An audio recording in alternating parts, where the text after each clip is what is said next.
మనం కామన్గా చూస్తే 40 ఇయర్స్ బిలో చూస్తే కనుక 40% పీపుల్కి మనం హార్ట్ అటాక్స్ అనేవి చూసాం. అదే 50 ఇయర్స్ బిలో చూస్తే కనుక 50% ఆఫ్ ది పీపుల్ లోకల్ పబ్లిక్కి మనం హార్ట్ అటాక్స్ అనేవి మనం చూస్తూ ఉంటాం.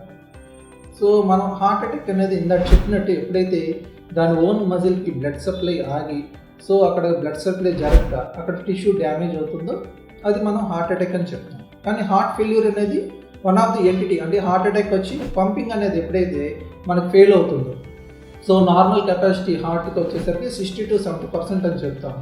సో ఎప్పుడైతే ఈ 60 to 70% అనేది 30%, 40%కి అలా తగ్గి ఎప్పుడైతే హార్ట్ పంపింగ్ కెపాసిటీ అనేది తక్కువ అవుతుందో అప్పుడు మనం హార్ట్ ఫెయిల్యూర్గా కన్సిడర్ చేస్తాం. సో హార్ట్ ఫెయిల్యూర్తో పాటు దానికి మెయిన్గా ఆయాసం రావడం, లేకపోతే కాళ్ళవాపులు రావడం, సో పడుకున్నప్పుడు బాగా సడన్గా బాగా ఆయాసం రావడం, ఇవన్నీ హార్ట్ ఫెయిల్యూర్ సింటమ్స్.